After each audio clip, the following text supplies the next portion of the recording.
Greetings and salutations, loyal viewers of this channel. Today we're going to have a conversation, a discussion, Philip DeFranco style, because you guys know for sure I'm absolutely a huge fan of Philip DeFranco, about Vice's latest segment about how the right wing is so misogynist, so sexist, hates women so hard that for some reason, faces of the right wing tend to be women, and it's some kind of strategy or whatever. Don't worry about the particulars. Here's an old photo of Lauren Southern from back in the day, because this segment is from Vice's Decade of Hate, and they're not even talking about a lot of creators that are super relevant at this moment. Now look, we're going to talk about this, we're going to do a deep dive, we're going to get into every single aspect of this segment. You are going to be so familiar with it, so covered in it, that you'll need to take a shower after this video. But before we get into that, we are sponsored, so let me toss it to the sponsor. I'm going to fling it like that to the sponsor, then we'll bring it back over here and we'll talk about it on the other side. You know, it's 2023 and not a lot has changed, has it? I mean, each and every item, for the most part, is more expensive than it was at the beginning of the year, but that trajectory at least remains the same. Well, what if I told you you don't have to be victimized by inflation? What if I told you that there was a way for you to hedge your bets and secure your retirement against this inflationary period? Well, luckily for you, I actually do have a solution, because Bank of America is forecasting that gold is going to hit $2,000 an ounce consistently, and silver is going to hit $25 an ounce. So one of the things that you might want to do is move some of your retirement into precious metals in order to secure it, and based on their forecasts, it sounds like it's a good idea. So what I want you to do is go over to noblegoldinvestments.com or call them at 877-646-5347, talk to a specialist, weigh your options, and for this month, if you actually start or move over a qualifying amount in your IRA, you will be gifted an American Virtue 3-ounce silver coin. All of this could be yours. Just call them 877-646-5347 or visit them at noblegoldinvestments.com. Now, I first found out about this video in the way that a lot of you found out about this video, in that it was tweeted out by one Lauren Southern, who had an issue with the fact that Vice used a really old photo of her in order to form their thumbnail, because they're clickbaiting with old school Lauren Southern. Even though she's still on the internet, she still has new photos, new videos. You can take one of those photos if you need to clickbait her, and it seemed like a rather odd choice for Vice to do. And to be clear, and I just want to get this out there in the public so you guys know my biases, I actually quite like Lauren Southern. I met her in person, and she was very surprisingly, and I would never tell her this in person, quite charming and quite enjoyable to be around. I thought she was going to be absolutely terrible. I thought she was going to be absolutely horrible. I'm still a bit surprised that I like her this much, but you know, people surprise you, they shock you. Maybe she fooled me. I don't understand it. But yeah, the amount of people that won't get the humor in the way that I phrase that will be astronomical. But yeah, if you're not sure about how solid I feel about her, look at how I reacted to Lauren Southern opening up about something that a man did to her in Australia that was quite troubling. Yo, that I had some guy grab my butt in a supermarket in Australia like 2 days after he was released on bail. It turned out, I was like, you know what? It's on CCTV camera. I'm going to take it to the police. I'm just so irritated with this. And when the police came over, they didn't even have to like ask me for a description, because they knew exactly who it was. And he had done this to like 5 other women the same day in the same mall. He literally got out of jail for sexual assault and immediately went on a groping spree in the mall. Wow. What was worse, the groping or the fact that you weren't even special to him? I was going to ask that. That's the worst part. I thought we had something special. Actually, you know what was... As you can see, my level of compassion for this person knows no bounds, and obviously this video is already completely off the rails. Let's roll into the Vice clip. The far right has been a male-dominated and often openly misogynistic space. Feminism is cancer. Thank you very much. But in recent years, at least on the surface, something has changed. At its core, feminism is ideological poison. Across the world, women have emerged as key figures in far-right movements, playing a central role in softening the image and broadening the appeal of extremist politics. So first of all, I don't do this very often. I don't talk about this thing, but I found this quite off-putting because the way this guy is sitting is making me incredibly uncomfortable, and the fact that he has his hands like this and his hands are quite small also bothers me. I don't know why this particular setup is weirding me out so much. Maybe it's this faux authenticity where it's like, oh look, from this angle you can see the lights are in the frame, so even though this is clearly a professionally produced segment, it looks like it's kind of on the ground and ground level and not that professionally produced.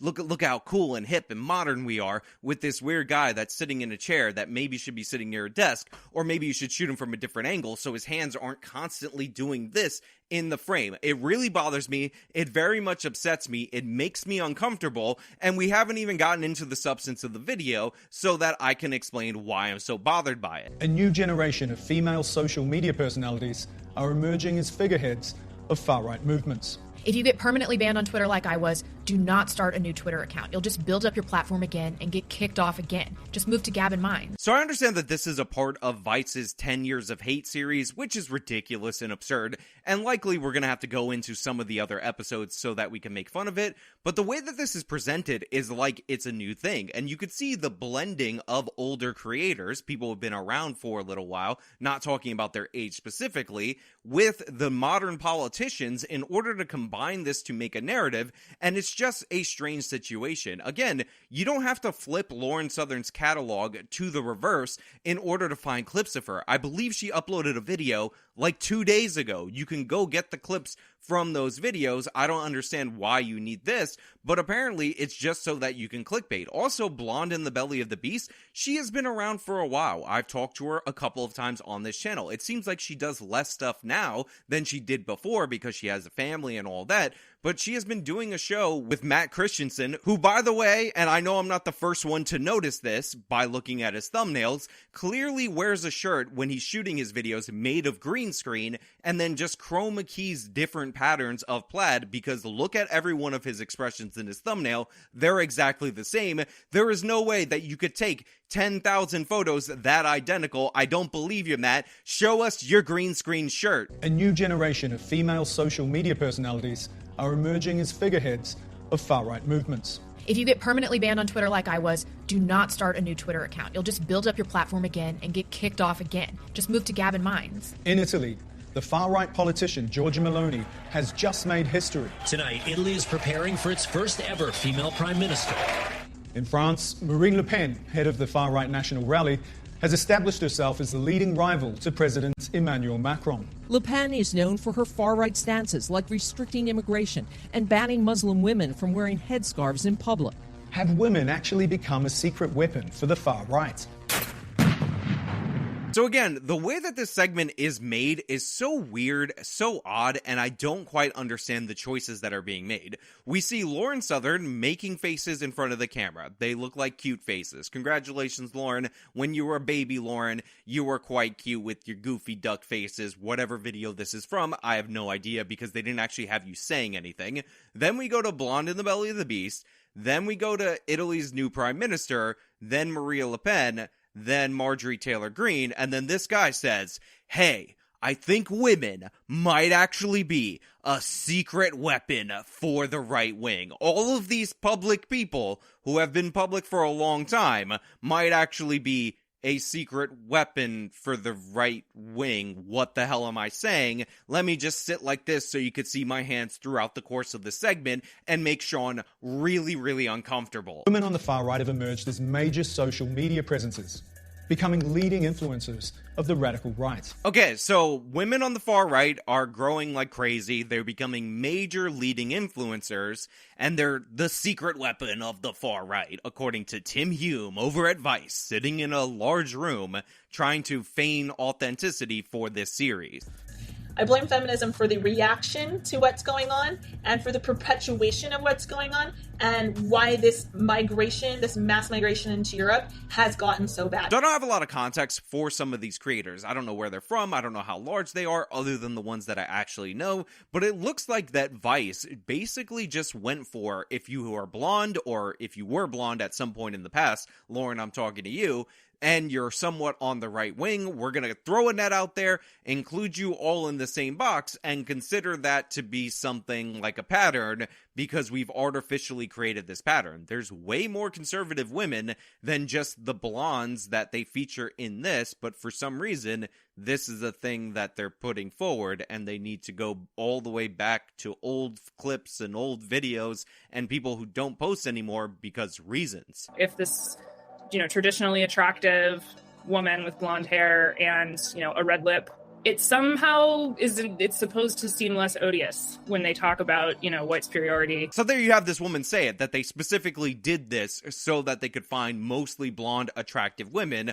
Also, I find it hilarious that they're talking about these very feminine, very attractive women that are blonde, and they gave us a short-haired feminist type as the person complaining about it with a very low-quality video. Again, all the money in the world for Vice, and you have like a 2014 Skype connection, which I guess makes sense because most of this video feels like it's talking about stuff from 2014. But it's about putting up a certain veneer. It's also absolutely about recruitment. Yes, it's certainly true that the presence of women kind of humanizes and also almost justifies a movement. Yeah, it makes it softer to hear. It's easier for people to hear a hard message when it's a soft, good-looking woman saying it. It's just... So here you have Jared Taylor with one of these women. For those of you who are unaware of Jared Taylor, he's this Yale-educated guy, and I believe he identifies as a white separatist, not necessarily a white nationalist. He wants the races to go their separate ways.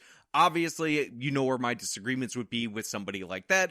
And they're saying that, yeah, sometimes a softer, more attractive person delivering a message can make that message more palatable. And this is obvious. This is why attractive, or at least reasonably attractive women are popular in a lot of contexts, even if their skills or whatever don't match up to their male counterparts. I remember way back when somebody told me that Ninja was like the #1 Fortnite player. If this is not relevant at all, then it's totally fine. I don't know anything about GameStation or any of that.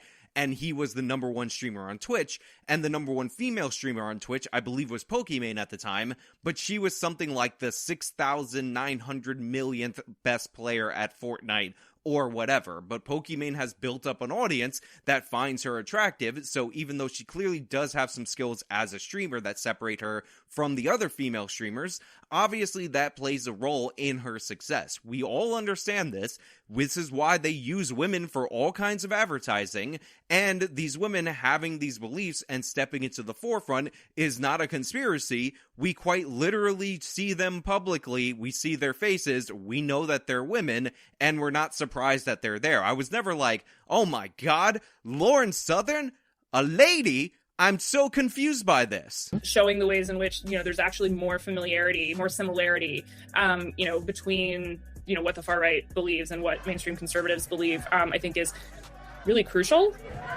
So again, we have clips of Charlottesville from 2017 just showing you that all the information, all the stuff that they're talking about is kind of irrelevant at this moment in time, unless, of course, you're throwing out red meat for the left-wing base that loves pretending like the only two violent political instances in American history were January 6th. Where were you January 6th? I was in a car dealership trying to buy a car, but then the guy at the car dealership was telling me that the frame damage was no big deal. And then I looked up, I saw on the screen that our republic was getting frame damage. Democracy worldwide was being crippled. Where were you January 6th? Let me know down in the comments below. Where were you? Where were you? And Charlottesville, which I don't have to do a where were you for, it's just called Charlottesville. They're not trying to make that into a 9/11. There's one key demographic in particular to whom female far-right influencers appear to have a special appeal, and that's other women. Bro, stop with the hands thing. It really is making me uncomfortable. But now this guy says that women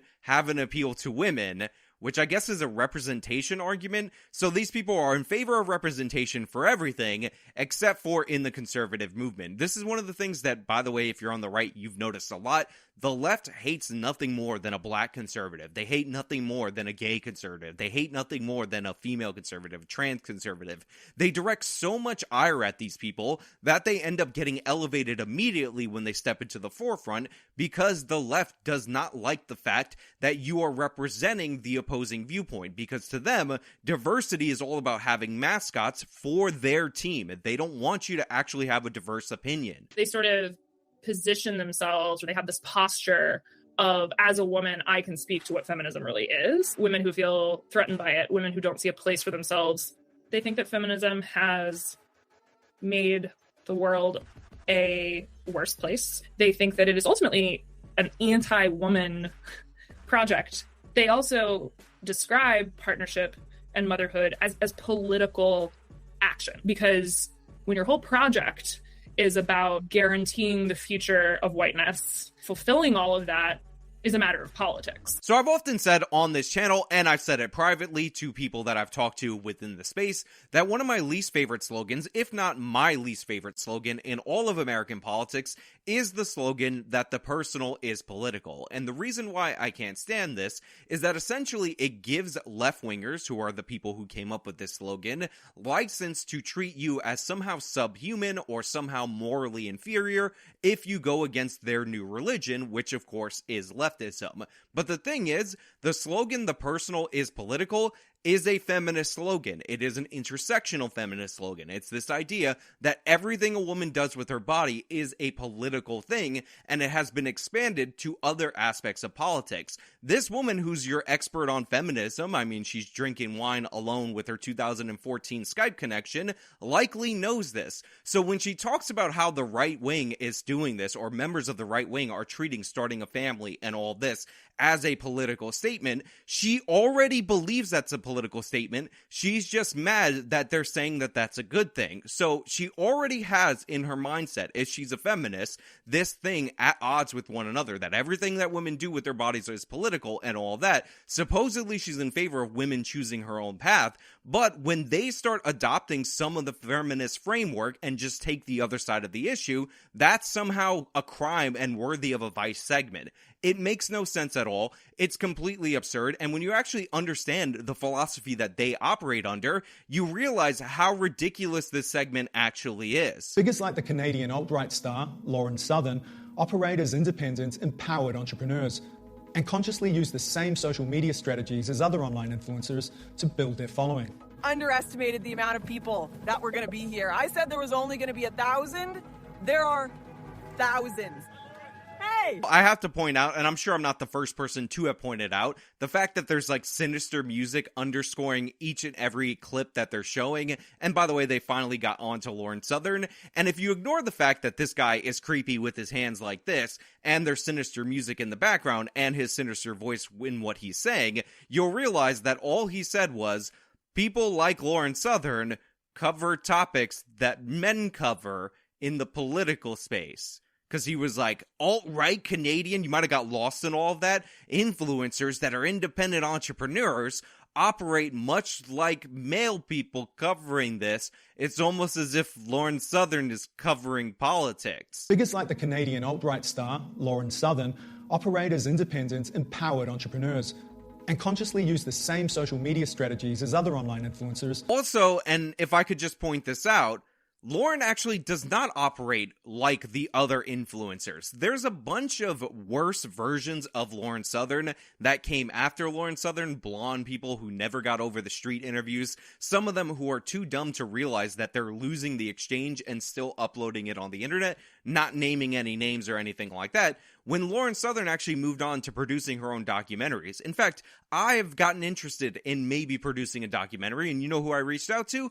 Lauren Southern. So she's actually operated almost completely differently from any of the influencers that I've seen, if that's the word that you want to use from them. So this segment is just not true even on this level. Alongside the anti-feminist rhetoric from influencers has been the growth of an entire online subculture known as tradwives, who actively reject pursuing their own careers or independence in favor of raising families and submitting to their husbands. Again, this is very sinister. Listen to the music that Vice is scoring this with, and we're talking about the trad wife meme, which most of the time is being posted on the internet, although people genuinely do believe it. I'm not saying that's not the case.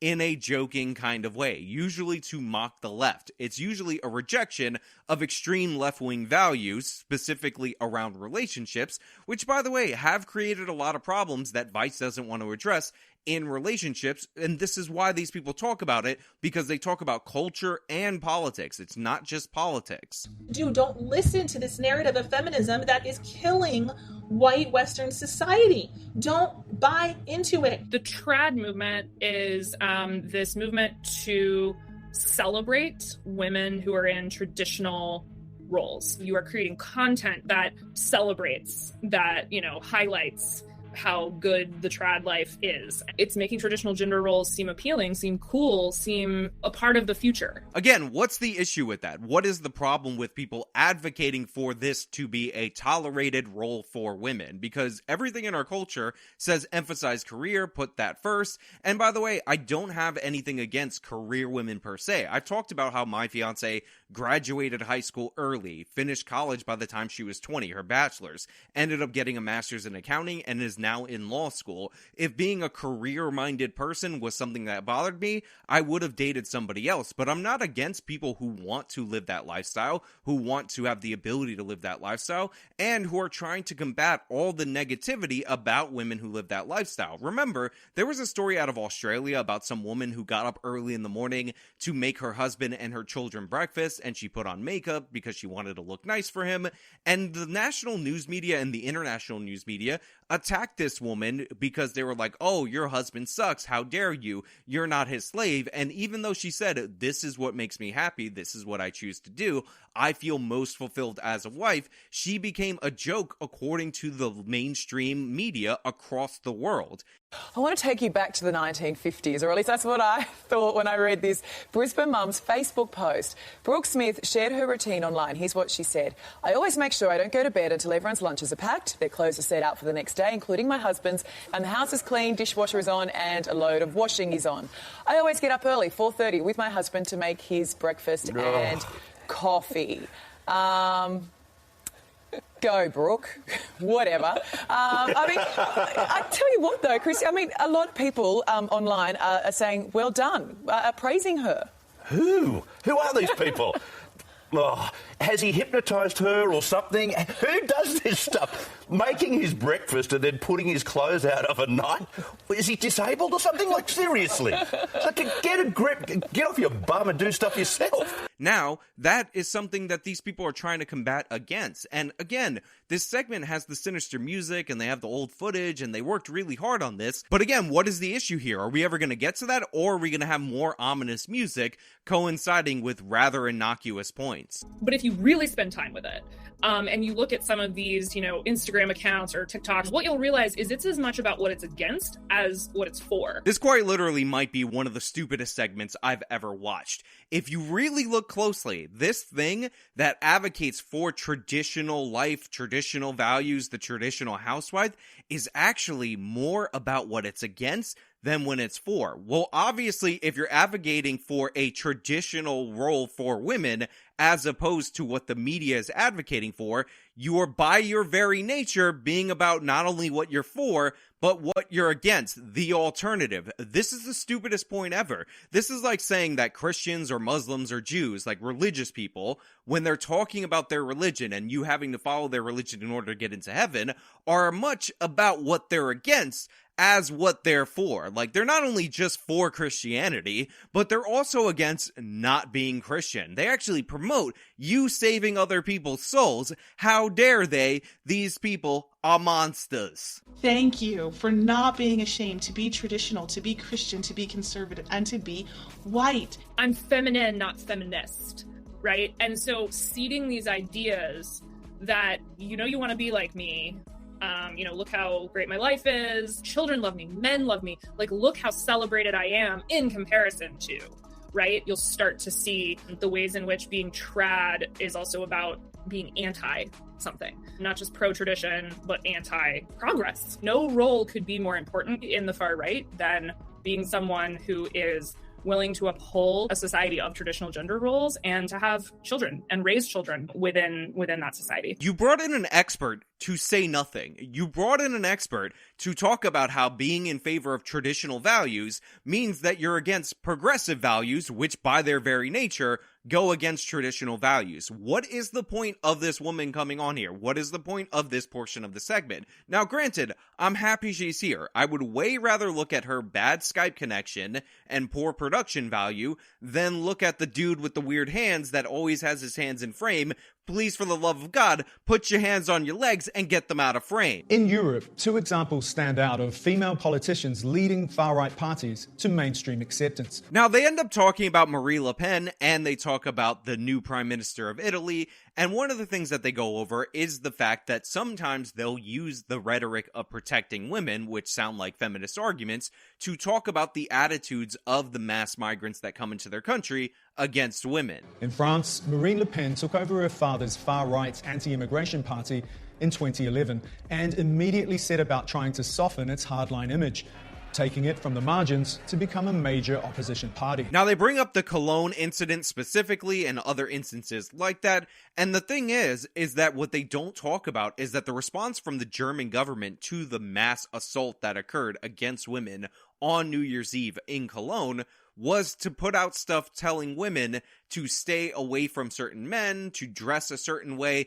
It was all these things that if a conservative did after a sexual assault would be considered misogynistic, but it was a way of basically bending the culture to suit the attitudes of this foreign culture being imported into their countries. So Marie Le Pen and other right-wing figures were like, no, our values are actually good. We're going to stand for our values. And one of those values is if you come into our country, you have to abandon your outdated attitudes towards women. You don't get to assault women in the street just because they're out in public celebrating an event. Le Pen has even tried to co-opt feminist arguments, pitching her anti-immigrant rhetoric as a defense of women's rights. Now, Vice can play all the sinister music that they want over this, and they can talk about the issues with Marie Le Pen's party or other right-wing parties in Europe, and some of those issues I'm sure are legitimate to a certain extent, but in reality, there is nothing wrong with that position, and there should be nothing wrong if you're an actual liberal with that position. It is the progressives,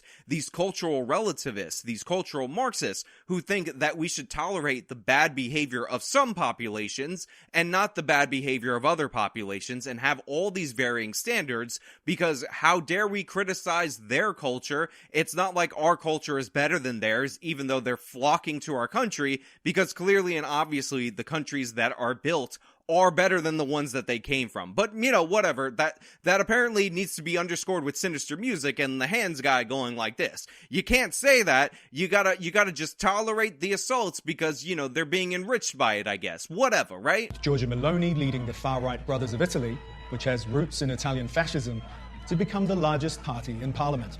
Moi, je crois que Mussolini, c'était un bon politicien. I'm not going to go into this any further, but I didn't want to go without playing this clip specifically, which, again, is a younger version of the current Prime Minister of Italy, the first Italian woman to be elected Prime Minister, or the first woman to be elected Prime Minister in Italy, saying that she thinks Mussolini was a good politician, and Vice is just cutting it off right there. They're quote-mining her as if she endorses Benito Mussolini. This is absurd and ridiculous, and the fact that they would just quote-mine the current Prime Minister like this just goes to show you that the sinister intent should be played for Vice, that score, because what they're doing is incredibly deceptive. Mussolini, by the way, disagree with him, kind of had my country go to war with his country because he was so not good on the international level, aligned with the Nazis, not about that, was still a good politician. Remember, he brokered a deal and made peace with the Vatican, and did so in such a way where the Vatican agreed that they would stay out of global conflicts, so that if he was going to launch the wars that he was planning on launching, the Vatican wouldn't condemn it and turn his largely Catholic population against his government. This is a guy who was a socialist, thrown out of the Socialist Party, ended up forming a brand new party, the Fascist Party of Italy, got that to be the #1 party in the country, and then ruled on. To say that he's a good person would be one thing, but to say that he's a good politician is just an objective truth. You don't have to like the guy. I can't stand socialists. I don't like anything about the guy. But to say that he wasn't effective at consolidating power, which is one of the things that you grade a politician on, is ridiculous and absurd. This guy was obviously skilled. Like, I'm not a fan of FDR, but FDR won the presidency 4 times. He was obviously good at something. Even though FDR's policies actually pulled really poorly during the time that he was president, he kept winning because he managed to keep his personal popularity up, even while the policies that he was putting in were not actually popular nationwide. He was a good politician. I have my disagreements with him. Obviously, Mussolini, fascist, my country fought a war against him, all that. Bigger disagreements, but to say that you can't say he's a good politician or was a good politician is a bit absurd. But that's the kind of thing that Vice is putting together. They're using old clips of people who don't even make videos anymore, of people who make new videos as well, so you could use new clips of them, cutting them together, playing sinister music under them, all to give you this idea that if you see a woman on the right wing, she's somehow a puppet and a secret weapon, even though you can clearly see that they're a woman. And by the way, these women also emphasize their femininity, so you wouldn't even be able to hide it like some women on the left. It's ridiculous. It's absurd. This guy's hands are still bothering me. I'm going to have nightmares about them. But hey, those are just my thoughts. Let me know your thoughts down in the comments below. If you like the video, show them by leaving a like. You can subscribe for more content. You can follow me on all my social media. Support me via the support links in the description box of this video. This has been me talking about Vice's ridiculous segment. Till next time.